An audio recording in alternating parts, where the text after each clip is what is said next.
Bismillahirrahmanirrahim. Assalamualaikum warahmatullahi wabarakatuh. Pada video ini saya akan menjelaskan bagaimana perhitungan pH pada larutan penyangga. Seperti kita ketahui bahwa larutan penyangga itu ada dua jenis, ada yang bersifat asam dan ada juga yang bersifat basah.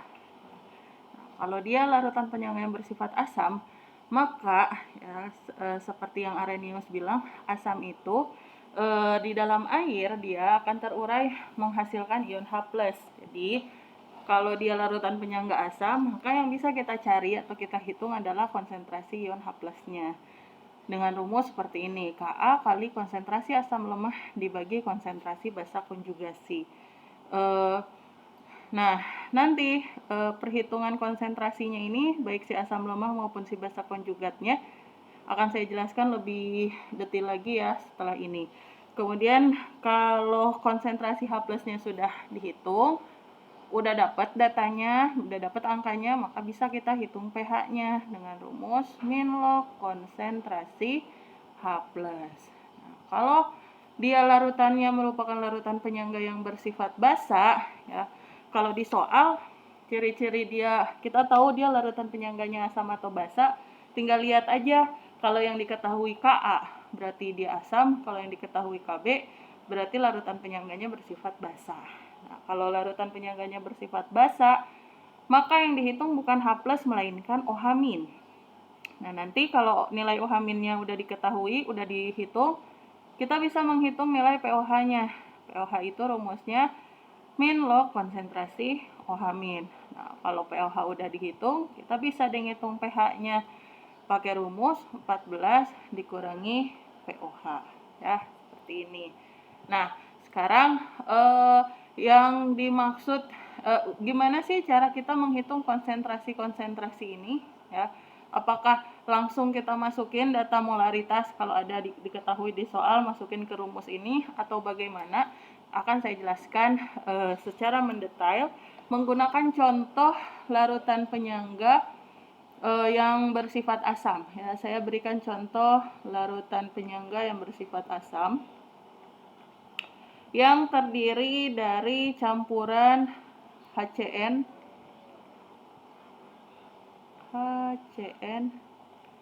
dengan NaCN.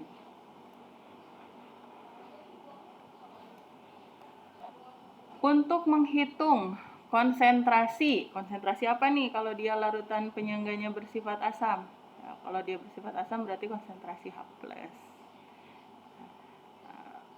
Nanti ada ya rumusnya, kita rumuskan di sini. Kalau mau menghitung konsentrasi H+ pada larutan penyangga yang terdiri dari campuran HCN dengan NaCN, ya, maka hal pertama yang harus kita lakukan adalah tentukan molnya. Tentukan molnya nih, mol masing-masing, baik si HCN maupun NaCN. Ya, molnya itu berapa? Si HCN berapa, molnya, NaCN juga berapa. Ya, kita tentuin molnya. Nah, cara nyari mol gimana? Kalau di soal yang diketahui molaritas, biasanya ya di data di soal itu yang diketahui molaritas sama volume. Nah, kita pakai rumus molaritas aja. Molaritas itu kan rumusnya mol dibagi volume. Ya, kalau rumusnya kayak gini berarti volumenya satuannya harus liter. Nah, kalau dari rumus ini kita mau nyari mol, ya. Kalau ini mau kita cari dari rumus ini, maka molaritasnya kita kalikan dengan volume. Jangan lupa volumenya itu ini dalam satuan liter. Jangan mililiter. Jadi kalau mililiter konversi dulu jadi liter. Oke. Pertama tentukan mol masing-masing. Kenapa? Ya, di sini saya akan menunjukkan. Jadi HCN dan NaCN itu dalam larutannya dia akan terurai. Karena HCN itu asam lemah, maka terurai sebagian. Menjadi apa? H+ dan CN-. Ya. Nah, pada saat mula-mula, misalnya si HCN itu molnya sebesar A. Ya. H+ sama HCN tentunya sama CN- tentunya belum ada. Nah, kemudian dia bereaksi atau terurai. Nah, terurainya misalnya sebesar X. Ya, ini A mol, kemudian terurai sebesar X. Ya, karena ini koefisiennya sama, berarti H+ sama CN- juga yang terurai sebesar X mol. Ya. Nanti di akhir ya yang bersisa itu berarti mol si HCN berapa? Karena di ruas kiri berarti yang bereaksinya itu dikurangi yang bereaksi. Berarti HCN yang bersisa adalah sebanyak A min X mol. Sedangkan H plusnya itu X mol. Nah, karena kalau di ruas kanan kan berarti positif ya, ditambah 0 tambah X kan X. Cn min juga sama, X mol. Oke. Apakah sudah selesai sampai di sini? Belum. Ya. Kenapa? Karena kita bukan cuma punya, di dalam campuran itu bukan cuma punya HCN, tetapi juga punya garam basa. Nah, garam basa ini dalam larutan juga akan terurai. Nah, karena dia garam itu semua garam pasti akan terurai sempurna. Ya. Makanya panahnya saya tulis 1. Terurai sempurna menjadi apa? Na plus dan Cn-. Ya. Sehingga kalau si NaCN ini jumlah molnya sebanyak B mol, ya, ini mula-mula, kemudian dia nanti terurai. Nah, terurainya berapa banyak NaCN yang terurai? Ini belum ada. NaCN yang terurai itu terurai sempurna. Kalau terurai sempurna berarti semuanya terurai. Di sini kita tuliskan B mol juga yang terurai. Nah, sehingga ini tersisa sebanyak B mol. Yang ini juga tersisa sebanyak B mol. Ya, sehingga di akhir reaksi, NaCN yang udah habis, Na plusnya tersisa B mol, Cn minnya tersisa B mol. Ya. Nah, di sini jadi dari sini kita bisa punya data ya. Data apa? Data mol si HCN, kemudian mol H plus, dan mol Cn min, serta Na plus dan Cn min. Ya. Nah, sekarang di sini juga ada reaksi kesetimbangan. Nah, kalau reaksi kesetimbangan berarti punya nilai tetapan kesetimbangannya. Karena dia adalah asam lemah, maka nilai tetapan kesetimbangannya itu ditulisnya Ka. Ya. Ini wujudnya semuanya sama ya, sama-sama aquos karena ini kan dalam larutan.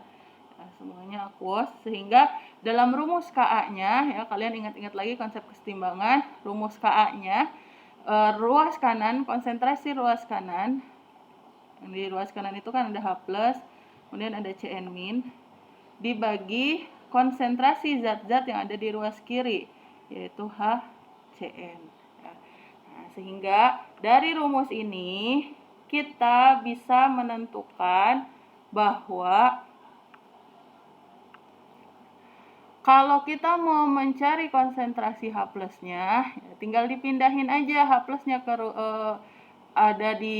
dipindahin ke ruas kiri, terus yang lainnya pindahin ke ruas kanan, atau kita tuker lah posisinya supaya kita bisa mencari H plus ya, si ini sama ini. Jadi karena H plusnya ada di atas ya, biar kalian gampang, atau saya balik dulu rumusnya. Konsentrasi H plus dikali konsentrasi Cn min dibagi konsentrasi HCN sama dengan Ka. Sama aja kan, yang atas sama yang bawah.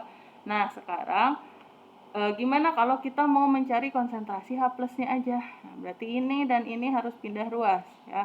Maka konsentrasi H plus sama dengan Ka dikali konsentrasi HCN dibagi konsentrasi Cn min. Ya, seperti ini. Jadi si rumus untuk mencari konsentrasi H plusnya itu ya, dengan rumus seperti ini. H plus sama dengan Ka kali konsentrasi HCN dibagi konsentrasi Cn min. Nah, HCN ini merupakan suatu asam lemah. Kemudian Cn min merupakan basa konjugat. Basa konjugat dari siapa? Dari si HCN. Nah, sekarang konsentrasi HCN sama Cn min, cara nyarinya gimana? Nah, nilai konsentrasi di sini kalian ingat-ingat lagi di prinsip kesetimbangan. Nilai konsentrasinya itu dinyatakan dalam satuan molaritas. Nah, molaritas itu rumusnya ini nih. Molaritas rumusnya mol dibagi volume. Sehingga konsentrasi HCN yang itu bisa kita cari ya, dengan membagi mol dengan mol si HCN dengan volumenya. Nah, tadi dari hasil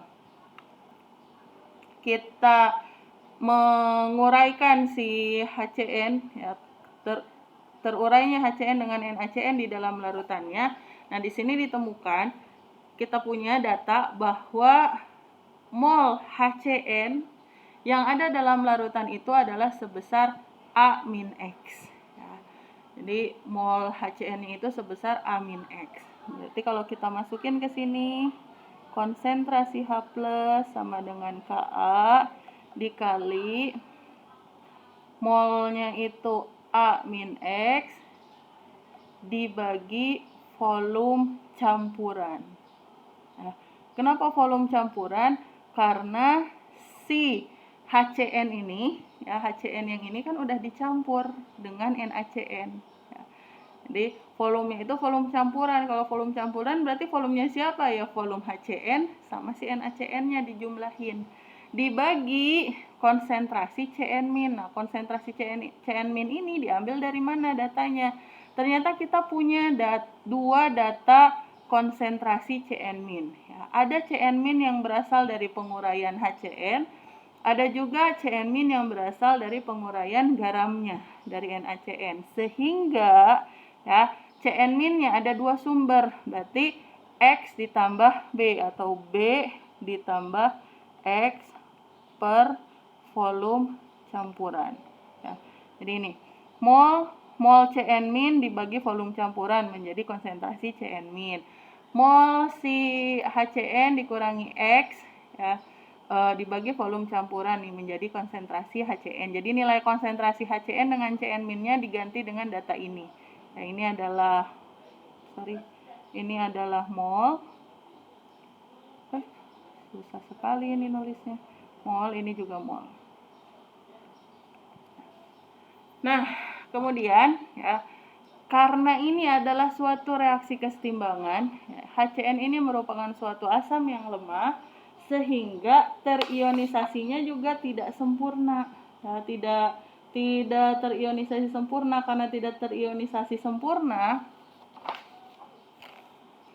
jadi si HCN-nya terionisasi sedikit. Selain itu, ya, di dalam reaksi ini si CN- ini, ya, selain berasal dari penguraian HCN membentuk CN-, ternyata kita juga punya CN- yang lain dari hasil penguraian NaCN. Nah, hal ini menyebabkan jumlah CN-nya itu jadi bertambah banyak, ya. Jadi konsentrasi si CN- jadi lebih besar.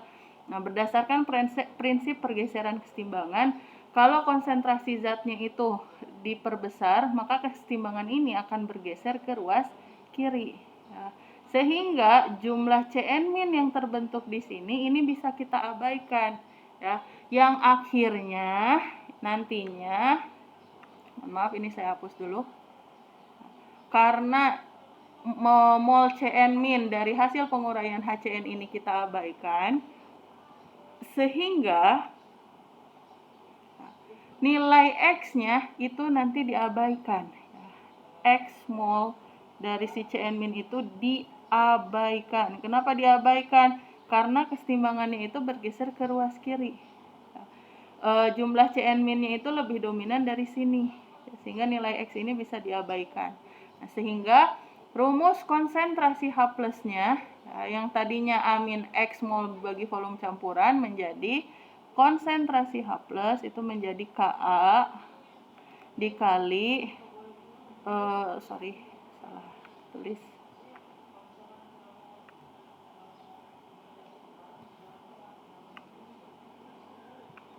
dikali ini karena X-nya diabaikan berarti A-X menjadi A aja, ya. Jadi kita anggap X-nya itu 0, A-X berarti A- dikurangi 0 berarti tinggal A aja. A dibagi volume campuran. Nah, ini untuk yang atas. Kemudian yang bawahnya berarti ini kan molnya si CN-. Mol CN- itu B plus X. Karena X-nya kita abaikan, maka B plus X itu setara dengan B doang. Berarti dibagi B dibagi volume campuran. Nah, seperti ini. Nah, sehingga mencari konsentrasi H+, ya maaf saya rapiin dulu tulisannya.